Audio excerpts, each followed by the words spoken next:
You're listening to the Mind Over Murder podcast. My name is Bill Thomas.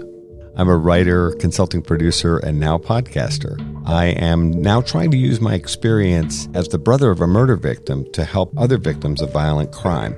I'm working on a book on the unsolved Colonial Parkway Murders, and I'm the co-administrator of the Colonial Parkway Murders Facebook group, together with Kristin Dilley.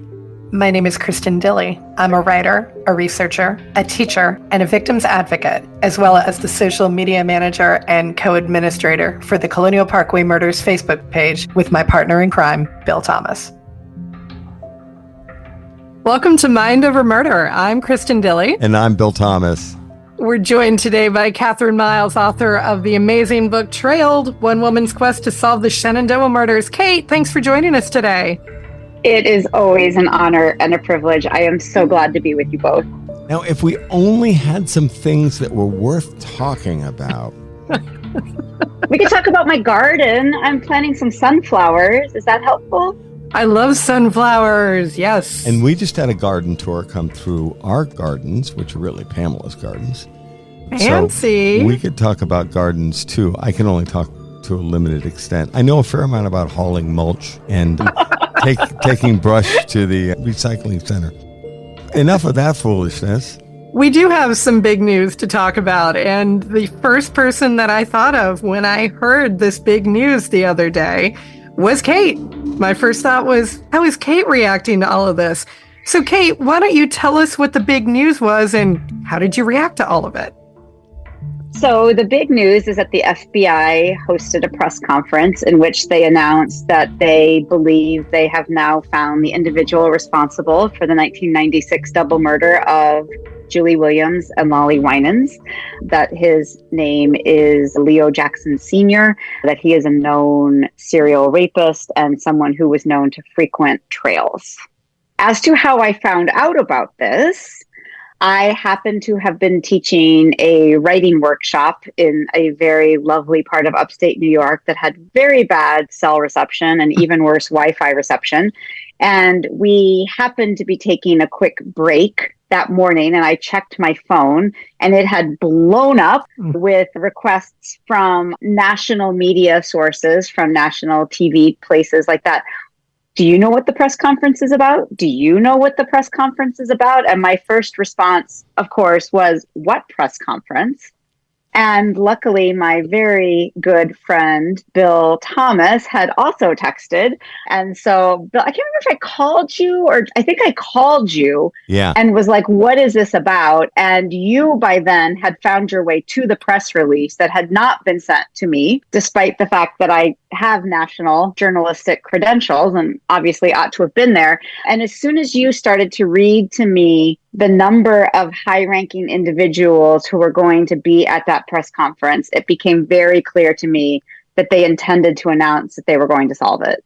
And we had heard from our media sources that there was going to be a press conference. This was all on very short notice. Much of this is remarkable. Classic FBI, by the way. Classic. Right. And exactly the same very unfortunate scenario created by the FBI, which we experienced back in January 8th, 2024, when they announced the first ID in the Colonial Parkway murders. Our media contacts reached out to us and they had said, were we going to be sitting in on this press conference? And we were like, what press conference? Same reaction you had. And then we got a media alert with a dial-in number. And then, of course, I was desperately trying to track you down. And you're off doing good work, teaching other talented writers how to be even more talented writers. But I remember you were like, okay, what's the bottom line here? So I said, I can send you the press release. I think I actually read some of it to you because you wanted to hear the meat of what was going to be announced. They didn't identify a perpetrator or an offender, anything like that. But once you saw the list of heavy hitters from law enforcement who were involved, it was very clear they had some significant news. Correct. And I was teaching writers who had spent a fair amount of money and traveled a very long distance and left jobs and families and things like that so that they could come do this. And I explained to them what was happening. And I was obviously having a lot of emotional, I think, and mental responses to this. And I had said to them, listen, I am here for you all right now. I've alerted my TV producer that this is happening. They're going to be there. They're going to record the press conference. They'll text me. And these incredible students were like, no, absolutely not. We will sit here and quietly write, and you will go join this press conference, which was incredibly generous of them. And so I did, and I was able to hear it in real time and had, I think, along with every other human who was a part of this, a very wide range of emotions and responses in terms of what was said. Hey, what we did is we asked people on Mind Over Murder to submit some questions that they wanted to ask you with regard to this press conference. And this seems like a great idea to jump to this very first question, which I think is the question on all of our minds. And the question from Jamie is, I'm curious if Leo Jackson was someone Kate was aware of at all when she was researching her book. Kate, had you heard this guy's name before? I had never heard his name. And hi, Jamie. Great to meet you. And thank you for the question. I had not heard his name ever before. And that's not super unusual in these cases. I think sophisticated killers are great at flying under the radar. And a lot of times we're surprised to find someone. However, I will say that some of the sources for my book believe that they saw Jackson in the days immediately after the murders in the park, and prior to the press conference had described this individual to me in a way that tracked as credible once I finally saw a picture of Jackson. When you described what they had said and how they described a person which we believe could be Jackson, the way they described him was pretty spot on. When you actually see his photograph from back in the day, he really looks essentially exactly the way they described him. They mentioned a particular actor who really does look a fair amount like Leo Jackson. Yes. And so for folks who are not familiar with the book, there were a group of women who were hiking through Shenandoah when the murder happened. And I followed their story for a variety of reasons. First, I feel like it really set the tone of what it was like to be a hiker, and especially a female hiker in the park while all of this was going on. I think it's really important to remember that we believe the women were killed on May 28th. Their bodies were found very late in the day on the last day of May, the morning of June 1st. At that point, no news had been released. The crime scene had not been processed. The bodies were still at the scene until very late, about 11 a.m. on June 1st. The park deliberately chose to withhold information about the murders for several days. And then when they did finally release this late in the day, that Tuesday, which would have been the 3rd, they first tried to say it was a bear attack, and then they tried to say it was a murder-suicide. So I think that's just some important context here. These women encountered 2 men very early in the morning on June 1st. So again, before any news had been released anywhere, they were approximately 30 miles north of the crime scene, still in Shenandoah National Park. And they encountered a man who purported to be a thru hiker, who immediately asked them at about 7 a.m., "Did you hear about the murder of the 2 women?" And then he was very quickly joined and was rendezvousing with a friend in this parking lot. And again, this is pre-cell phone, right? So nothing was coordinated here. Information was not traveling the way it travels in 2024.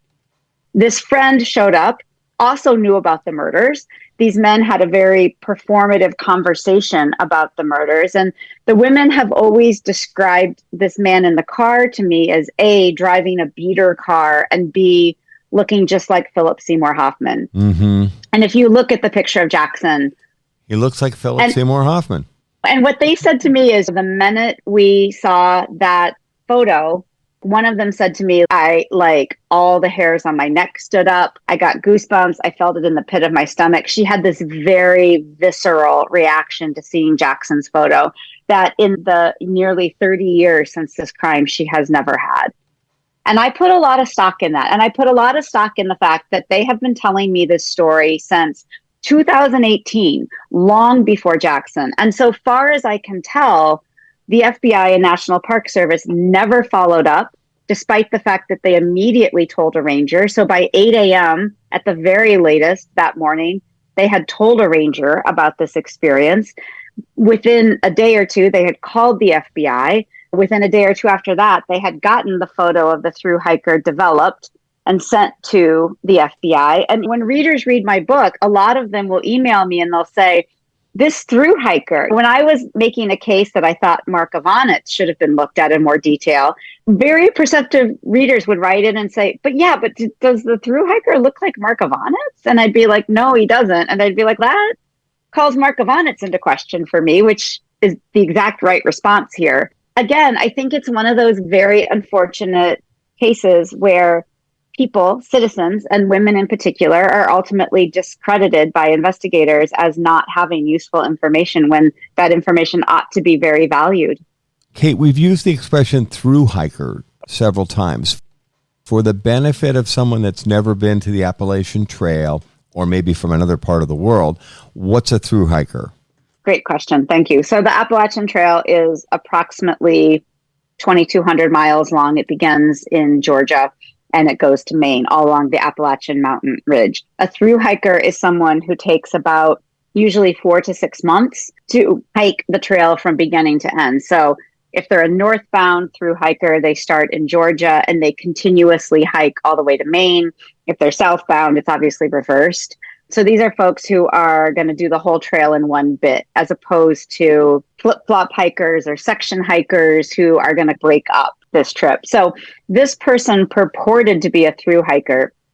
I will say, having covered hiking for a variety of publications for a very long time and spent a lot of time on the trail, first of all, and I say this with great love to all thru hikers have a very distinct smell after they've been on the trail for a while. You can't wash it out of your gear. Ouch. I've written on stories about thru hikers who have not been allowed on planes, even after they've showered and washed their gear, because it still has that special funk to it.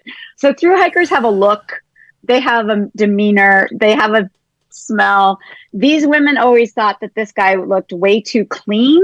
They thought his pack was way too small to be carrying. They thought he was really going out of his way to establish to them that he was a thru hiker in a way that didn't really feel legit to them.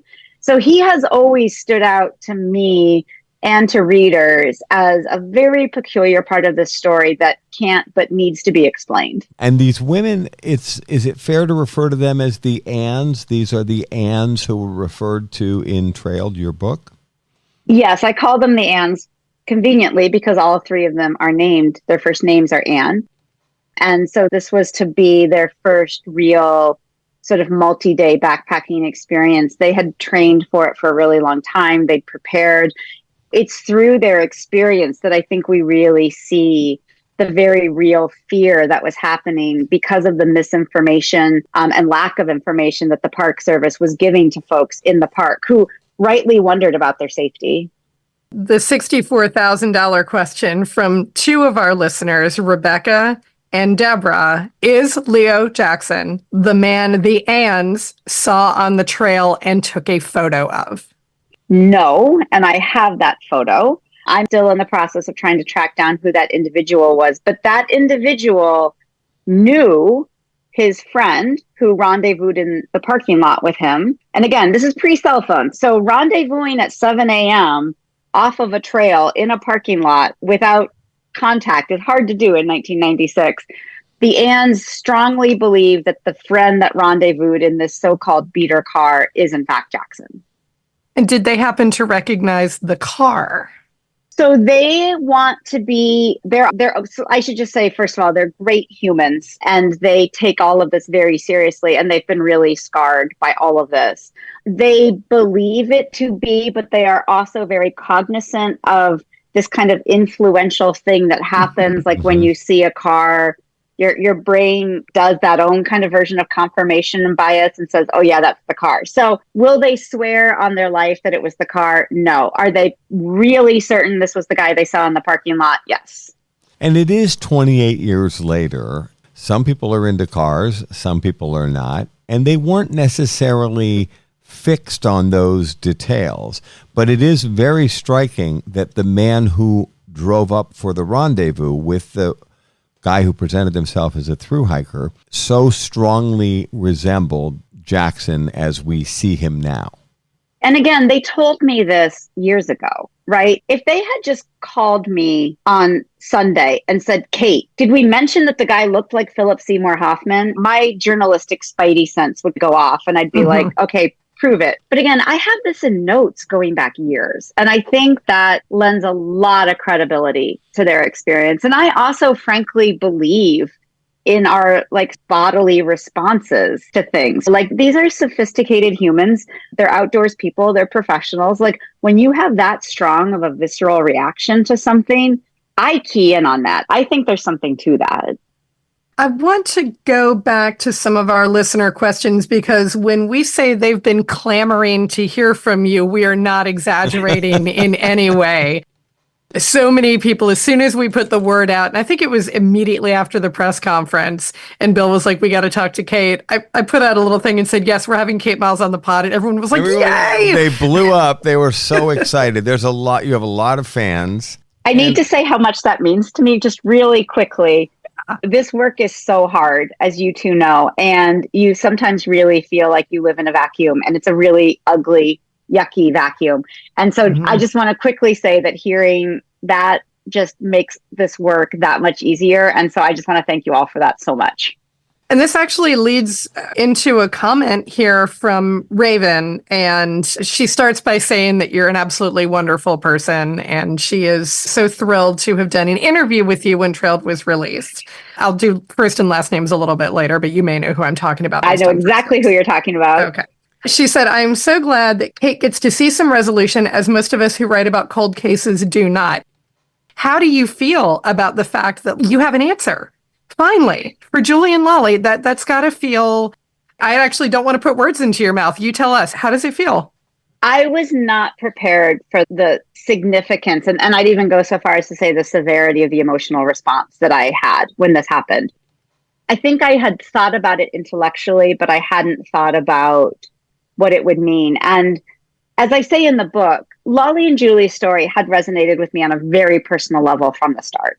By sheer coincidence, beginning in 2001, as a 27-year-old, I took my first college teaching job at Unity College, which is where Lollie had been a student when she was murdered. And so I was immediately thrust into her friend group. Her professors had become my colleagues. And along the way, I have gotten to know their friends and family. And I've seen firsthand how significantly this has impacted them. So there was a lot going on in my tiny little brain that day. And I am obviously delighted that we can hopefully say we know who did this and move on. And I think that's really important. I think the word closure is a tricky one. I don't know that anybody has closure because of this. I think that potentially being able to identify the perpetrator here is important and great. I personally left that press conference with far more questions than I had answered. And it definitely created these two minds of me where I was feeling and experiencing and talking to friends and family who felt some real relief. They also were very angry, as I am as well, too. So I think parsing all of that out is really tricky, even these number of days later. Absolutely, I can see that. And so then before we get to more listener questions, let's go ahead and jump in. Let's talk about the press conference. As Bill and I are fully aware, there is a lot that the FBI will not say in their press conferences, and there was a lot left unsaid here. So, Kate, why don't you run us through what didn't you get an answer to that you feel is really appropriate for them to answer? The short answer is just about everything, right? Okay. Look, I have made no secret that the FBI is a black box in indefensible ways that make it very difficult for journalists to do their work and make it very difficult for family members like Bill to exist in the world. And they need to improve on both of those things immediately.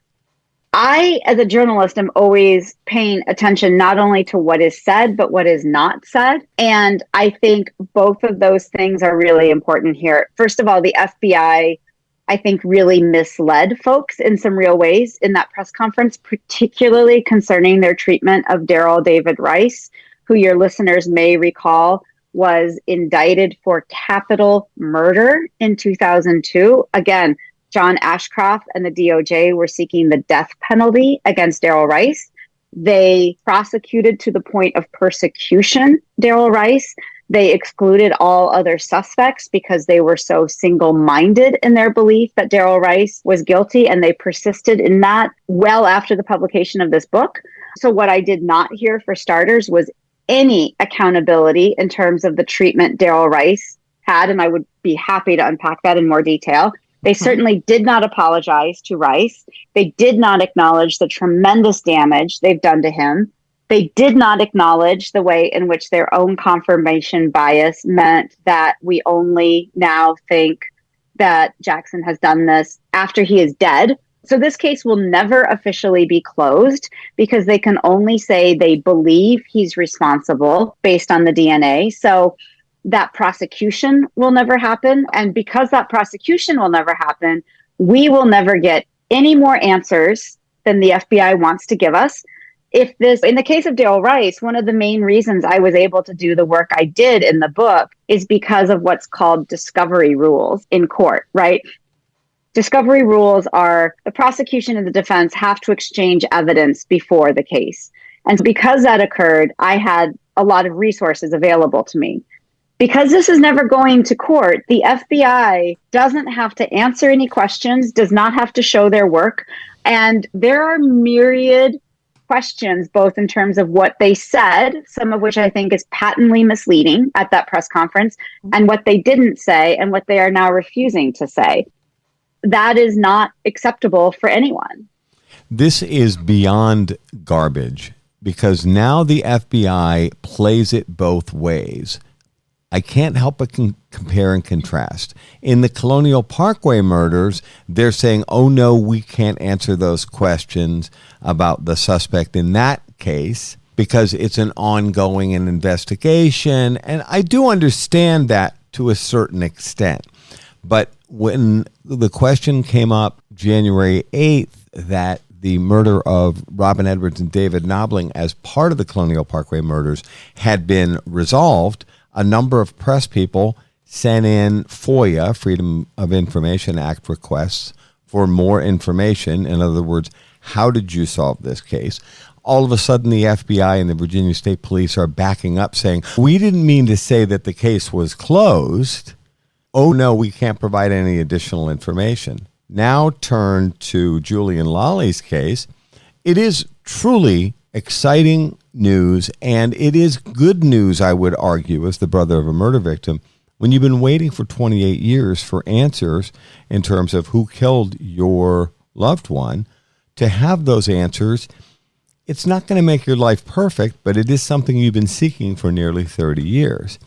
Your point that they're not going to answer any more questions, this is beyond the beyond. This is completely unacceptable. There are so many questions that I have about how they arrived at identifying Jackson as a suspect. And I think, and I will say this repeatedly until the FBI responds in a meaningful way, they have a responsibility to the people of Virginia and the American citizens. We have a right to know how this happened. How was this case solved? I'm not a big fan of Darrell David Rice personally. I think he has his own set of extreme issues. So I'm not like in the Darrell David Rice camp with both feet, far from it. But I know the FBI will never apologize. They'll never admit fault. They'll never say they were sorry. They did the same thing to our families when we found out they had destroyed my sister's rape kit and that of Rebecca Dowski. They burned them as medical waste 8 years after the fact, and they refused to apologize. They refused to even call it a mistake to burn someone's evidence in an unsolved capital murder case. The FBI owes the American people an explanation for how this case was solved. Full stop. Yes. And before we even get to that, let me just remind folks that regardless of your thoughts on Darrell Rice, let's just quickly unpack the incredible lengths they went to try to coerce a confession from this guy, despite the fact that their lab repeatedly demonstrated that his DNA could be conclusively excluded from all of the evidence taken from the scene. And let's also remind folks that Daryl Rice had an ironclad alibi for May 28th, which is when the medical examiner said that the women were killed. And that when that happened, both the FBI and the Park Service walked back the date of death 3 days. And all of a sudden we're like, oh, the medical examiner using the best technology available to determine time of death was wrong. It was actually May 25th. And again, the women were found on May 31st. There was no sign of decomposition on the women. And so then again, they went out to discredit and intimidate witnesses. Like, there is actual malfeasance that happened here. And that doesn't even go into the untold resources that they spent after Daryl Rice's DNA was excluded to try to entrap and coerce him into a confession. You're listening to Mind Over Murder. We'll be right back after this word from our sponsors. We're back here at Mind Over Murder. Before we get back to the podcast, just wanted to remind you that we have a GoFundMe effort going on right now. This campaign is designed to help us raise funds to help promote Mind Over Murder and specifically to push the Colonial Parkway Murders investigation forward. We'd love it if you could support us in any way that you can. Any donation from $5 to whatever you can afford is very much appreciated and will be incredibly helpful. The link is in the show notes and in our social media pages. As always, thanks for your support. Now back to Mind Over Murder. Putting undercover counterterrorist investigators in his cell, a 3-year pen pal campaign, fabricating issues of the Washington Post, using Daryl's mental illness to try to coerce confession. And then even after he was released for the 1997 crime, planting stories about Daryl in papers such that Daryl basically had to go underground, which is where he is now. Can I quote from your own book for a second? Please. Because I was just rereading this earlier today, and I went through and I'd annotated it even more than I already annotated it the first time. I need to send you a new copy, by the way. But I just, this really encapsulates what you were just saying, and I happen to have highlighted it a little bit earlier today. Over the next 5 years, investigators went to extraordinary lengths, not just relying on forensic analysis and physical evidence, but also employing extensive psychological profiling, exhaustive interviews, and an undercover FBI agent whom they embedded in Rice's cell. But in the end, the only evidence they had implicating Rice was, by Tim Alley's own admission, only circumstantial. Mic drop.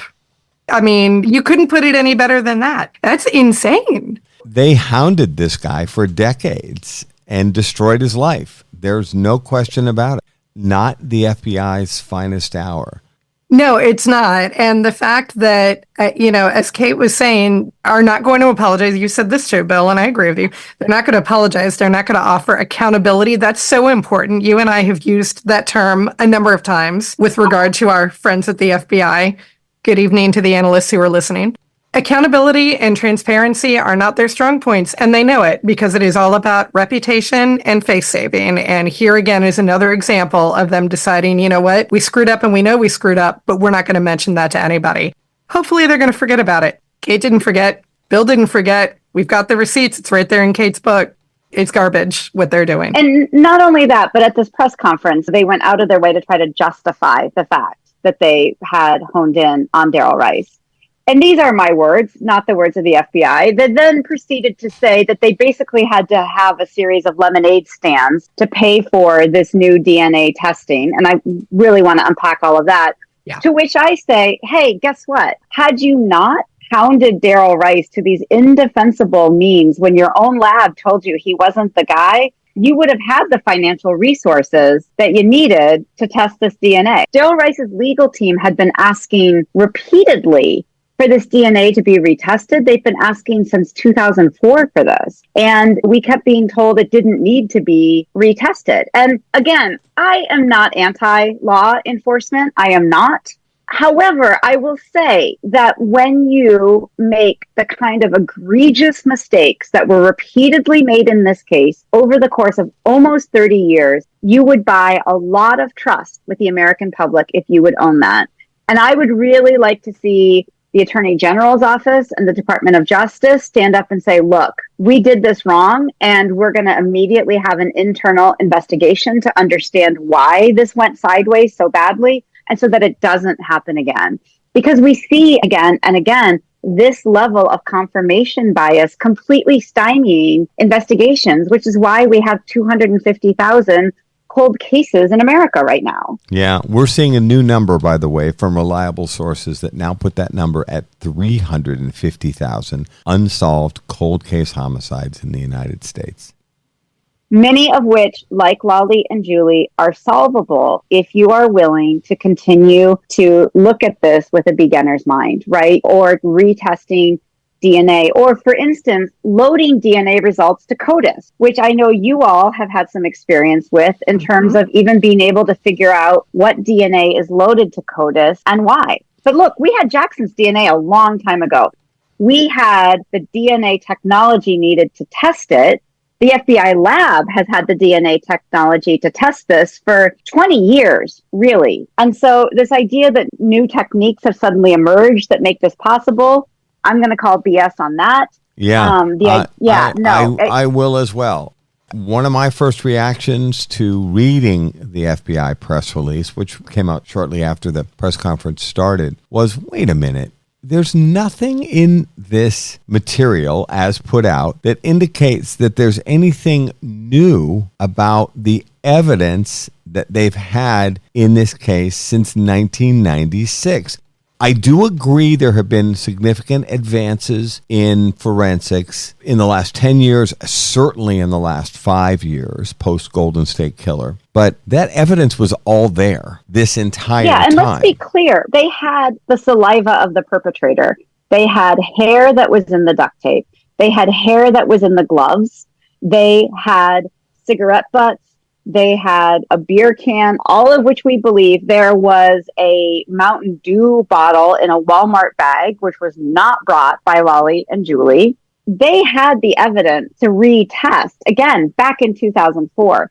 What they did not say, among other things, at the press conference is what of this DNA they tested. We don't know, for instance, if it was trace DNA. We don't know if it was the saliva. We don't know why it was sent to a private lab when FBI forensics at Quantico is more than capable of taking care of this. We don't know what DNA technique was used to test this. The other thing that was very notable to me was the fact that they stated that had Jackson been alive at the time of the press conference, that he absolutely would have been charged not only with 2 counts of murder, but also with rape. That is new. That is new. Rice notably was not charged with rape. I have the medical examiner's report. No semen was found. No sperm were found. I'm not saying that Lollie and Julie were not raped. We've always believed that this was a sexual crime, and we've always believed that Julie was a target. But that's a bomb to drop, that all of a sudden we know without a fact that these 2 women were raped. So based on what exactly? And again, I'm not doubting the findings, but I am saying it is notable that they are not explaining any of these findings. And after 28 years of maintaining that Julie and Lollie were not sexually assaulted, to come out and say that they were sexually assaulted. Again, I agree with you, Kate. I'm not disputing what they're saying. They owe us more. And I don't mean the 3 of us, Kristin, Kate, and Bill. They owe all of us more of an explanation than we're getting. For them to come out and say the 2 women were sexually assaulted, okay, by what evidence? How did you solve this case? How did you connect Jackson? And Kate, as you're saying, this evidence has been sitting in evidence lockers since 1996. So what's new here? Their failure to answer basic questions about how they solved this. I get the fact that Special Agent in Charge Meter is proud of the fact that when he came in and took over the Richmond office, he ordered a top-to-bottom review of this case, as I understand it. That's great. So what did they find? We're not taking Jackson to court here. There aren't going to be any charges filed, but I think we deserve answers to these questions. And we're just starting on the first pass here. Now, you recently sent a letter to the FBI with a series of questions. I did. And I asked them a variety of questions, including what DNA was retested, what evidence was retested. I asked them what mechanism was used to retest it. I asked why a private lab was used. I asked whether there was any DNA found that was not Jackson, Lollie, and Julie. I asked whether there was going to be an internal investigation. I asked whether there was going to be an apology for Darrell Rice. I asked whether these results were loaded to CODIS. I asked whether they were going to be compared to some of the very similar crimes that happened, including Alicia Showalter Reynolds. And I was told that no further information would be forthcoming and that they would not be answering these or any other questions. Those are questions very similar to things that our listeners are also asking. One that I think was particularly interesting is from a listener who lives in that area of Virginia. Karen says, does Leo Jackson have links to Virginia? And what is the probability that he could be the perpetrator in other unsolved cases in Virginia during the times he was not incarcerated? I am not trying to pin every unsolved case on him, but we now know he was in Virginia at least one time. It is so scary to think we had multiple creeps preying on the area of the Commonwealth that I deem a safe place to live, work, and raise my daughters. And I think Karen's bringing up a great point here.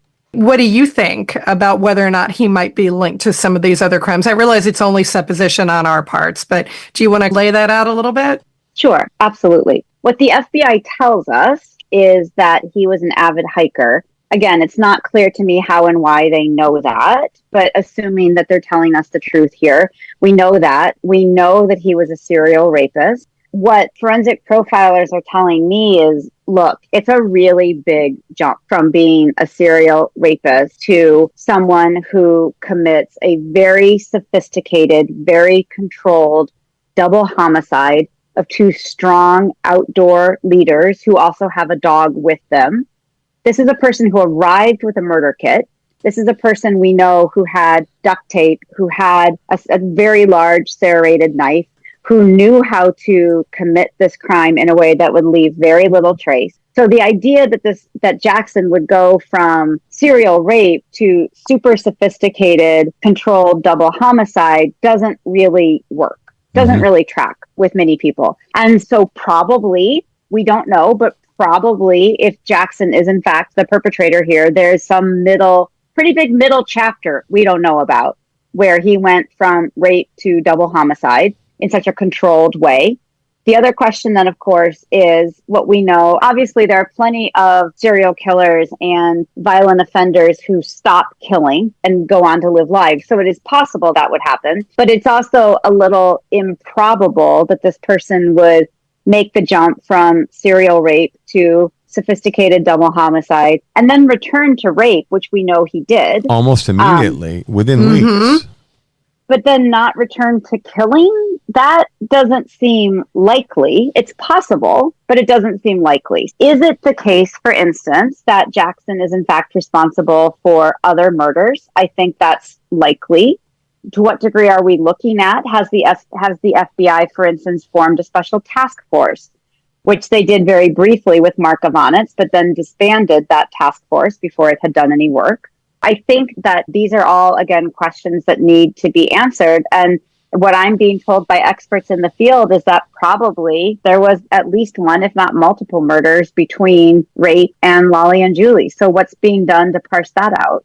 Some of our experts have told us about escalation, and we've talked about how offenders will start and they'll grow. This is not in the positive sense, but they'll grow into extreme violence, which ultimately may lead them to crimes like this involving rape and murder.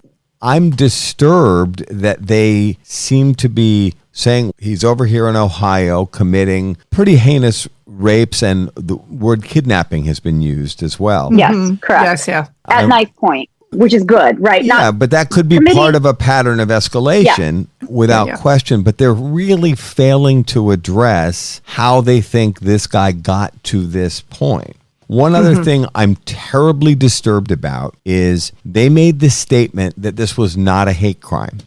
I don't know if this was a hate crime. I don't know that it wasn't a hate crime. And I'm sure not very comfortable with the FBI blithely announcing this was not a hate crime, because Kathy and Becky's murder in the Colonial Parkway murders could be a hate crime as well. I don't know yet if it is or it isn't. I hope to have answers someday. I don't know how they can make the statement that the murder of Julie Williams and Lollie Winans was not a hate crime. By what standard of evidence?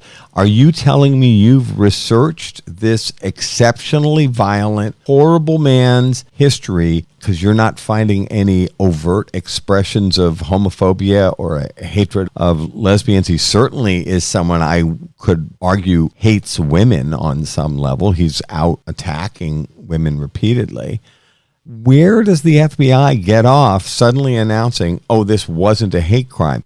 Is that because they made such a big deal back in the Daryl David Rice era that this was a hate crime, and now that we've clearly screwed up and that wasn't the right guy, and now we finally identified the offender, oh, but it's not a hate crime because that's Daryl David Rice's department? For anybody who wasn't able to watch the press conference, I want to put that remark in context here for a second. This is what was said with regard to the hate crime or not hate crime aspect. Quote, "Make no mistake, this crime was brutal. This crime was definitionally hateful. Nevertheless, we do not have any evidence that the victims were selected for or that Jackson had any knowledge of or was otherwise motivated by their membership in a protected class," unquote. Kate, you want to weigh in on that? First, I want to say that there's the legal definition of hate crime, and then there's the social reality of hate crime. This was absolutely a hate crime in the sense that it did, in fact, mean that a lot of people who identify as feminine or female or queer felt like they could not go to the wilderness after this crime occurred. And in that regard, it had the impact of a hate crime on an entire generation of people. The legal definition of hate crime means that you're identifying someone because of certain protected groups, and you mentioned that. So obviously in this case, it's Lollie and Julie's sexuality. I think it's very important to remind folks that investigators did not believe that this was a hate crime going into this, and that what investigators told me is that they were blindsided in 2002 when John Ashcroft announced that he was going to be treating this as a hate crime, because they had no evidence of that. In fact, it took them quite a while to realize that Lollie and Julie were in a same-sex relationship. And again, to prove that this was a hate crime, which was a pretty political stunt, in my opinion, this is right in the wake of September 11th. John Ashcroft and the DOJ is under tremendous pressure to show that they're going to be tough on hate crimes, which at that time were escalating against Muslim Americans, people who looked like Muslim or Middle Eastern Americans. They were under a ton of pressure from various groups to show that they were going to be willing to take action. In the spring of 2002, they announced the indictment against Rice, and they announced that they would be treating it as a hate crime. What is very important here is the evidence that they used to substantiate that. After a very long interrogation, Daryl Rice was returned to a holding cell where a jailhouse snitch was wearing a wire. And I have this transcript in which Daryl says, "This is crap," basically. And the snitch says, "What do you mean?" And Daryl says, "They keep trying to get me to say that I hate gay people."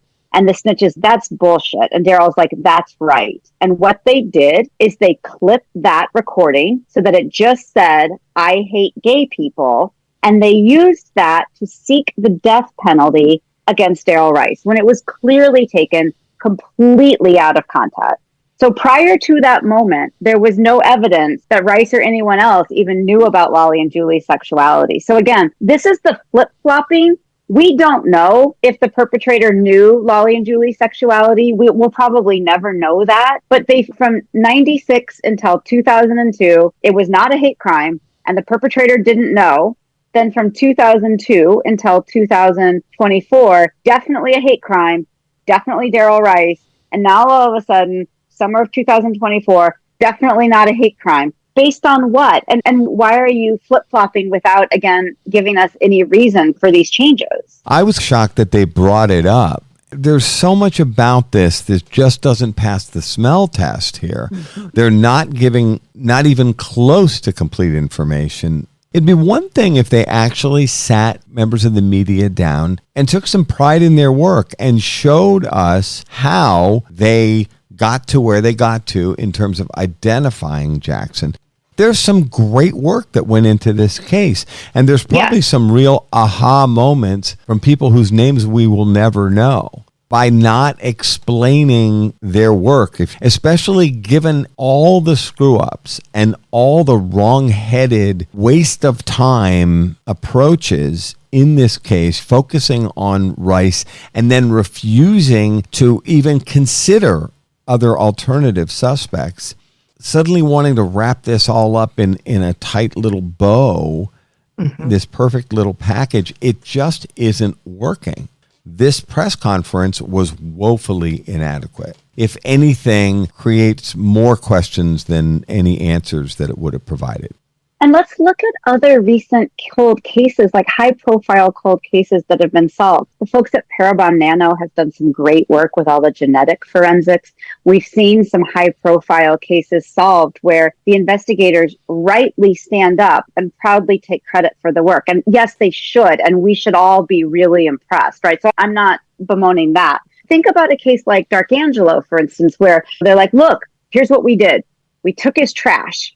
We found a coffee cup. We took DNA from the coffee cup. We loaded it to, I don't know what it was, 23andMe or Ancestry.com or whatever. And we got this hit of his aunt. Or in the case of the BTK killer, right, where all of a sudden they're like, look, we went in and we got the pap smear results of his daughter and used that. So they've been very clear about how they did their work. Because again, we don't want to interfere with investigations when they're happening. Investigations need to be largely secret. That's fine. You don't need to tell us what you're doing while you're doing it. But in a case like this, what are they losing by telling us how they did this work? I would argue absolutely nothing. I would argue, again, I'm super curious, why a private lab? Why did you need that? Again, what were you testing or retesting? And why is it not in the public's best interest to know? When I asked them through a FOIA request to tell me whether or not Mark Ivanitz's DNA has been loaded to CODIS, because probably it hasn't been, I was told that it was not in the public's best interest to know if a known serial killer's DNA was loaded to CODIS. How is that a defendable position? Yeah, which probably just means no, they haven't loaded it and they don't want to admit it. Any kind of non-answer like that makes me go, then yeah, the answer is no, you didn't load it. And are you looking at Jackson, for instance, Alicia Showalter Reynolds' very tragic murder? What about Ann McDaniels? What about Thelma Scroggins? What about these other people who are about this spate of crimes? We may never know to what degree those are ongoing investigations or to what degree any of these now known perpetrators are being compared to these other similar and contemporaneous crimes. We have so many more questions for Kate and so much more to discuss and so many more opportunities for Bill to rail against the FBI that we're going to go ahead and continue this in a second episode. For right now, thank you so much for joining us on this episode of Mind Over Murder. We'll see you next time.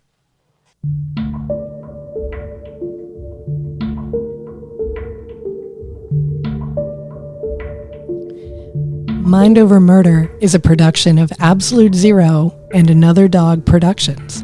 Our executive producers are Bill Thomas and Kristin Dilley. Our logo art is by Pamela Arnois. Our theme music is by Kevin MacLeod. Mind Over Murder is distributed in partnership with Crawl Space Media. You can follow us on Facebook, Twitter, or Instagram. You can also follow our page on the Colonial Parkway Murders on Facebook. And finally, you can follow Bill Thomas on Twitter at BillThomas56. Thank you for listening to Mind Over Murder.